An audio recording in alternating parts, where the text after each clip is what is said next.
আসসালামু আলাইকুম শিক্ষার্থী বন্ধুরা, আশা করি তোমরা সবাই ভালো আছো। একটা আপডেট বিষয় নিয়ে আলোচনা করব। তবে আপডেট আসলে কিন্তু আপডেট না। প্রাথমিক বৃত্তি পরীক্ষা নিয়ে কিন্তু অনেক চ্যানেল আছে বা অনেক ইউটিউবার আছে বা অনেক চ্যানেল আপনারা দেখেছেন যে আপডেট নিউজ পরীক্ষা হবে বা হতে চলেছে এক্সেট্রা বা ডেট দিয়েছে, এরকম অনেক বিষয় কিন্তু অনেকভাবে আলোচনা হচ্ছে। বাট আসলে এগুলো কিন্তু ঠিক বা ঠিক না, এই বিষয়টা নিয়ে মূলত আজকের আমার এই মূলত ক্লাসটি। আমি এর আগে আরো দুইটা ক্লাস দিয়েছি প্রাথমিক বৃত্তি পরীক্ষা আপডেট নিয়ে, বাট আজকের ক্লাসটি একটু ভিন্ন হতে চলেছে। মূলত বিষয়টা কি ছিল যে প্রাথমিক বৃত্তি পরীক্ষা, প্রাথমিক বৃত্তি পরীক্ষা 2025, এটাই তো নাকি? এই বিষয়টা নিয়ে অনেকের মধ্যে অনেক ধরনের মতভেদ আছে। আমি মূলত একটি কথা বলতে চাই, সেটা হচ্ছে যে প্রাথমিক বৃত্তি পরীক্ষা 2025টা হওয়ার কথা ছিল কবে? 21 থেকে 24 ডিসেম্বরের মধ্যে, বাট হয় নাই।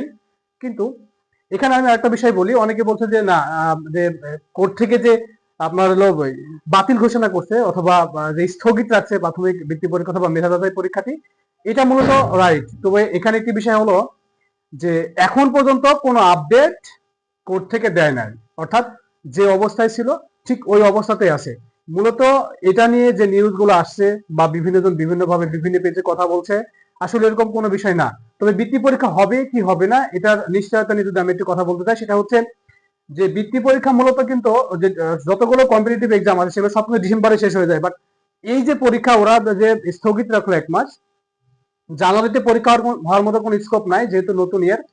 আর যেহেতু শিক্ষার্থীরা পঞ্চম শ্রেণীতে ষষ্ঠ শ্রেণীতে উত্তীর্ণ হবে, এই ক্ষেত্রে কিন্তু পরীক্ষা হওয়ার কোনো সম্ভাবনা দেখছি না। আমি এর আগে একটি ভিডিওতে বলেছিলাম যে যদি আমাদের দেশে গতানুগতিক যে ধারা দেখি আমরা, সেটা হচ্ছে জানুয়ারিতে কোনো কম্পিটিটিভ এক্সাম হয় না, অর্থাৎ ডিসেম্বরের এক্সাম কিন্তু জানুয়ারিতে হয় না হবে, ঠিক আছে? তো এখান থেকে আমরা বিষয়টি একটু ক্লিয়ার হতে পারছি যে মূলত বৃত্তি পরীক্ষা হবে না, ঠিক আছে?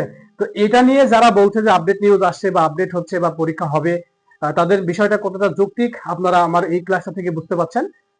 যে মূলত পরীক্ষা হবে কি হবে না, এখন আমাদের যে স্টুডেন্ট গুলো আছে বা গার্ডিয়ান যারা আছেন, তারা স্টুডেন্টরা কিন্তু মুখিয়ে ছিল পরীক্ষা দেওয়ার জন্য, তাদের একটা ভালো প্রিপারেশন ছিল, তারা ভালোভাবে প্রিপেয়ার ছিল।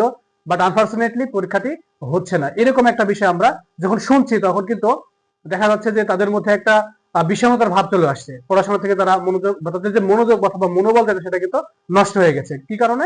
এই যে কম্পিটিটিভ এক্সামটা হবে বা হচ্ছে না বা স্থগিত করে রাখছে। তো আমাদের দেশের যে গতানুগতিক ধারা আছে, যে একটা বিষয় আমরা হুট করে বলে ফেলি কিন্তু দেখা যাচ্ছে এটাকে বাস্তবায়ন করতে পারে না, পরে গিয়ে সমস্যা হয়। মূলত এই সমস্যাগুলো ফেস করে আমাদের স্টুডেন্টরা। আর এই যে ছোট বাচ্চারা ক্লাস 5-এ পড়ে, এদের মনে কষ্ট পাওয়াটা কিন্তু বিশাল একটা খারাপ লাগার বিষয়। তো এই যে বিষয়গুলো নিয়ে মন্ত্রণালয় যেটা করছে অথবা প্রাথমিক শিক্ষা অধিদপ্তর যেটা করছে, এরা কিন্তু এখনো বিষয়টা নিয়ে ধোঁয়াশার মধ্যে আছে, অর্থাৎ এরা কিন্তু এটা সমাধান দিতে পারছে না। তো পরীক্ষা নিতে পারছে না, আবার পরীক্ষা বাদ দিতেও পারছে না। সো তারা কি করলো, যে 1 মাসের জন্য পরীক্ষাটি স্থগিত করলো। তো এই যে 1 মাসের জন্য যখন পরীক্ষা স্থগিত হবে, তখন এটা ক্রমান্বয়ে আস্তে আস্তে কিন্তু এই যে এই বিষয় নিয়ে কথা বলা বা এই বিষয় নিয়ে বিভিন্ন তদারকি করা, এটা কিন্তু কমে যাবে।